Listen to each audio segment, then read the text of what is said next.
OnePlus 80 versus iPhone 12.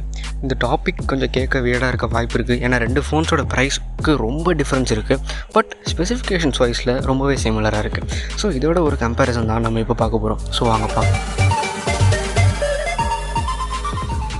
So first இது ரெண்டுத்துக்கும் என்ன வித்தியாசம் மேஜரானு கேட்டிங்கன்னா கேமராஸ் மட்டும்தான். ஸோ ஸ்டார்டிங்லேயே சொல்லிட்டேன். ஸோ மற்றபடி ஒரு செக்மெண்ட்டாக நம்ம இப்போ பார்ப்போம்.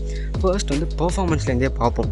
பெர்ஃபார்மன்ஸ்னு பார்க்கும்போது இங்கே வந்து OnePlusலேருந்து ஆரம்பிப்போம். OnePlus 80 வந்து Qualcomm Snapdragon 865 கொடுத்துருக்காங்க. ஸோ ப்ளஸ் ஒரு LPDDR4X RAM, அப்புறமா UFS 3.0 ஸ்டோரேஜ். ஸோ இங்கே Snapdragon 865 கொடுத்ததுக்கு LPDDR5ம் UFS 3.1 தான் எல்லாம் எக்ஸ்பெக்ட் பண்ணியிருப்பாங்க. பட் இது கொஞ்சம் ஸ்லோவான ரேம் தான், கொஞ்சம் ஸ்லோவான ஸ்டோரேஜ் தான். So but yes, oxygen OS இருக்கிறதுனால பெர்ஃபார்மன்ஸ் டாப் நாட்ச். இதை தாண்டி நம்ம எதுவும் எக்ஸ்பெக்ட் பண்ண முடியாது. இப்போ டெய்லி ப்ராக்டிக்கலாக பார்க்கும்போது பெர்ஃபார்மன்ஸ் ரொம்பவே சிறப்பாக இருக்கும். ஸோ இதே அப்படியே ஐஃபோன் பக்கம் திருப்புவோம். iPhone 12 ஆப்பிளோட புது A14 Bionic chipset. So iPhone பற்றி இப்போ பார்க்கும்போது உங்களுக்கு அவங்க சொல்ல மாட்டாங்க என்ன டைப் ஆஃப் ரேம் யூஸ் பண்ணுறோம், என்ன டைப் ஆஃப் மெமரி யூஸ் பண்ணுவோன்னு. ஸோ ரேம் பற்றி இங்கே இன்ஃபர்மேஷன் இல்லை. பட் 4GB ரேம் இருக்குன்னுன்றது மட்டும் தெரியுது. மெமரி பார்த்தீங்கன்னா இங்கே NVMe SSD யூஸ் பண்ணுறாங்க. ஸோ கம்ப்யூட்டர்ஸ், லேப்டாப்ஸில் யூஸ் பண்ணுறது. ஸோ ஆப்வியஸாக மெமரி இங்கே பெட்டர் OnePlus விட. ஸோ பெர்ஃபார்மன்ஸ்னு பார்க்கும்போது டோட்டல் ரா பெர்ஃபார்மன்ஸ்னு பார்த்தீங்கன்னா இங்கே ஐஃபோனுக்கு தான் வந்து பவர் கன்சம்ஷன் இது எல்லாமே இப்போ வந்து Qualcomm Snapdragon 865 இருக்குது பார்த்தீங்களா, இது வந்து ஆப்பிள் A13 படிக்கிட்டேன்னு சொல்லலாம். A14 பயானிக்கும் தான். பட் A14 பயானிக்கில் இன்னும் பயங்கர பெட்டரான கிராஃபிக்ஸ். அதே மாதிரி இது ஒரு 5 nm சிப், வேறு 865 வந்து ஒரு 7 nm. இந்த மாதிரி நிறைய விஷயம் இருக்குது. ஸோ பெர்ஃபார்மன்ஸ்னு பார்க்கும்போது இங்கே வந்து ஆப்பிளுக்கு தான் லீட். பட் ஒன்று சொல்லணும்னா இது எல்லாமே தியரி தான். பெர்ஃபார்மன்ஸ் முதல்ல நம்ம ஐஃபோன்ஸ் வரும்போது கம்பேர் அதிகமாக பண்ணவே கூடாது.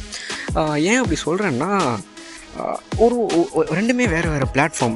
எப்படி சொல்கிறதுனா, இது ஆண்ட்ராய்டு, அதுவும் ஆண்ட்ராய்டில் ரொம்ப ரிஃபைண்டான ஒரு வெர்ஷன் ஆக்சிஜன் OS இதில். அதே மாதிரி பார்த்திங்கன்னா அது மொத்தமாக வேறு iOS. அங்கே நீங்கள் யூஸ் பண்ணுற ஆப்ஸே கூட ரொம்ப வேறு மாதிரி இருக்கும். அங்கே எல்லாமே கொஞ்சம் டிஃப்ரெண்ட். ஸோ அப்படி பார்க்கும்போது ரெண்டு செக்மெண்ட்லேயும் உங்களுக்கு டாப் நாட்ச் பர்ஃபார்மன்ட். தியரிட்டிக்கலாக ஆன் பேப்பரில் OnePlus இங்கே கொஞ்சம் டவுன் சைடில் இருக்குது. பட் ஸ்டில் ப்ராக்டிக்கலாக ரெண்டுமே உங்களுக்கு ஏறக்குறைய சேம் கைண்ட் ஆஃப் செம்ம ஃபாஸ்ட்டான பர்ஃபார்மன்ஸ் தான் கண்டிப்பாக தரும். ஸோ நீங்கள் ஆண்ட்ராய்ட் பக்கம் போகிறதா இருந்தால் கொஞ்சம் ப்ரைஸ் இல்லை, ரொம்பவே ப்ரைஸ் குறைக்கணும் அப்படின்னு முடிவில் இருந்தீங்கன்னா OnePlus 80 will still offer you great performance. இப்போ வரைக்கும் நான் சொல்கிறேன், ஒரு Snapdragon 8 பண்ணிவிடும். 865 ப்ளஸ் இது எல்லாமே கொஞ்சம் ஓவர் கில் தான். ஸோ நெக்ஸ்ட்டு நம்ம இப்போ டிஸ்பிளே பார்ப்போம். டிஸ்பிளே பார்த்தீங்கன்னா இங்கே OnePlusலேருந்து ஆரம்பம். OnePlus 80 இங்கே ஒரு 6.5 inch. ஸோ கொஞ்சம் பெரிய டிஸ்பிளே தான். 6.5 inchல ஒரு AMOLED display, 1080p resolution with 120 Hz refresh rate. So வந்து ஒரு ரொம்பவே ஒரு தரமான டிஸ்பிளே மேட்டுன்னு ஒரு டிஸ்பிளே செக் பண்ணுற ஒரு கம்பெனி A+ ரேட்டிங் கொடுத்துருக்காங்களாம். ஸோ இதெல்லாம் வச்சு பார்க்கும்போது ரொம்பவே தரமான display. First of all AMOLED panel. So செம்ம பிளாக்ஸ் எல்லாம் செம்ம டீப்பாக இருக்கும், கலர்ஸ் செம்ம பஞ்சியாக இருக்கும். அதேமாதிரி 1080p ரெசல்யூஷன். ஸோ ரொம்ப ஸ்டாண்டர்டான ரெசல்யூஷன் தான். ஸோ ரொம்ப நல்ல ஒரு விஷயந்தான். இங்கே Quad HD கொடுக்கல, பட் நம்ம கம்பீட் பண்ணுற ஐஃபோனுமே இந்த தடவை 1080p தான் கொடுத்துருக்கும் போது நம்ம Quad HDலாம் கேட்கக்கூடாது. ஸோ அதே மாதிரி பார்த்திங்கன்னா ரெஃப்ரெஷ் ரேட் 120 Hz. ஸோ செம்ம ஸ்மூத்தாக இருக்கும். ஸோ டிஸ்பிளே வைஸ் OnePlus இங்கே சூப்பராக பண்ணிட்டாங்க.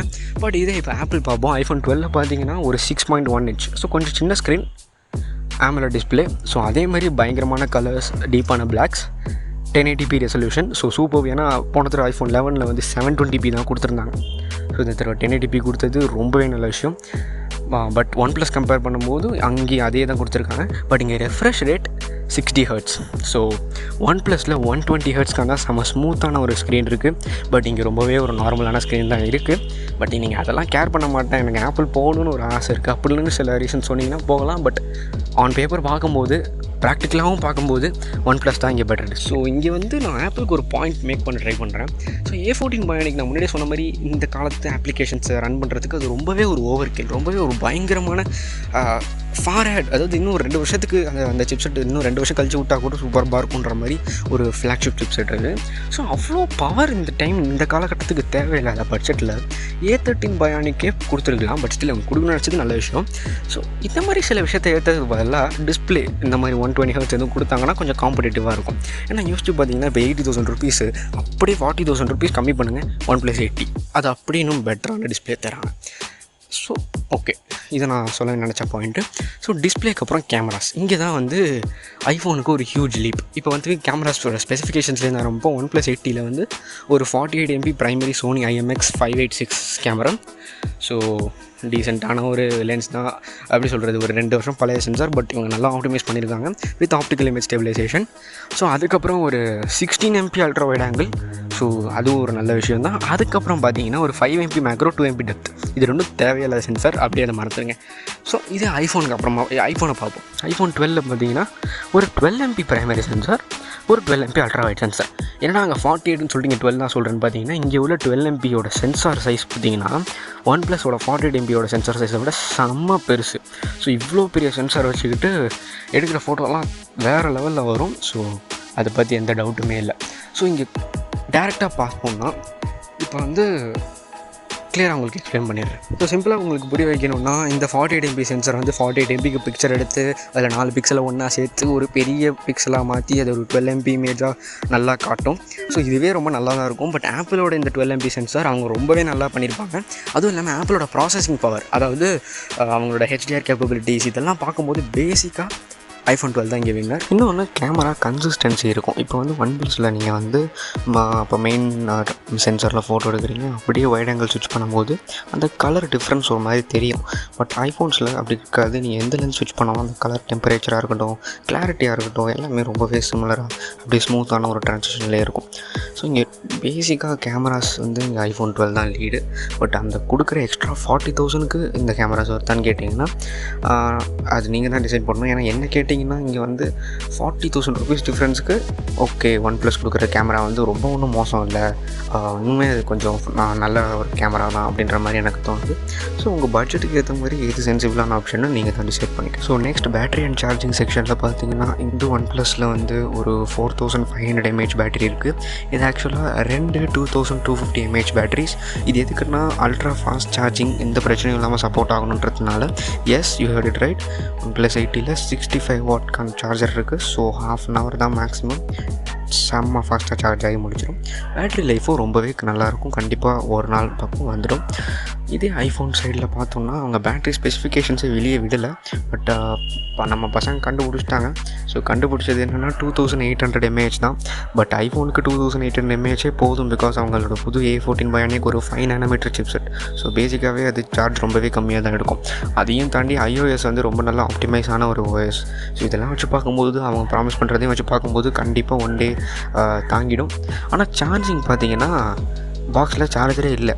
ஸோ நீங்களாம் வாங்கிக்கிறது தான். உங்கள்கிட்ட எதுக்கோ நீங்கள் யூஸ் பண்ணிக்கலாம். இல்லாட்டி நீங்கள் ஒரு 5 வாட் 18 வாட் இல்லாட்டி 20 வாட் வரைக்கும் இதில் சப்போர்ட் இருக்குது. ஸோ அது மாதிரி வாங்கிக்கலாம். ஸோ இங்கே நான் என்ன சொல்லணும்னு நினைக்கிறேன்னா, இன்கேஸ் நீங்கள் ஒரு ஆண்ட்ராய்டு யூஸராக இருந்து நீங்கள் ஐஃபோனுக்கு அப்கிரேட் பண்ணலாம் அப்படின்னு நினைக்கும் போது iPhone 12 போகலாமா வேணாமா அப்படின்ற உங்களுக்கு தான் இப்போ நான் சொல்ல போகிறேன். என்னதான் இருந்தாலும் OnePlus 8T ஒரு 43,000 டிவைஸ். இதை விட அப்படியே இன்னொரு 40,000 போட்டால் தான் உங்களுக்கு ஒரு iPhone 12 கிடைக்கும். அதுவும் பேஸ் வெர்ஷன் 64 GB தான். இதில் அட்லீஸ்ட் 128 GB கிடைக்குது. ஸோ இந்த மாதிரி பார்க்கும்போது நிறையா தேவையான விஷயங்களில் ஐஃபோன் நமக்கு அவ்வளோ நல்ல விஷயம் தரலை.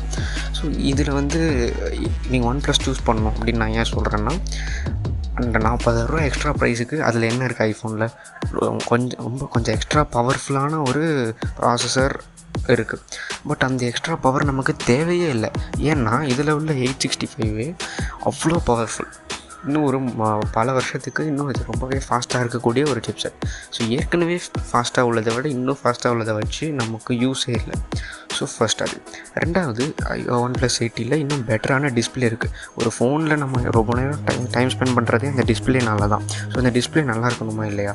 ஸோ அதனால் இது டிஸ்பிளேயும் OnePlus 8Tயில் தான் நல்லாயிருக்கு. அதேமாதிரி பார்த்தீங்கன்னா ஒரு ஃபோனில் பேட்ரி அண்ட் சார்ஜிங்கும் நல்லா இருக்கணும். ஸோ ஆன் பேப்பர் பேட்ரி OnePlusல நல்லாவும் இருக்குது.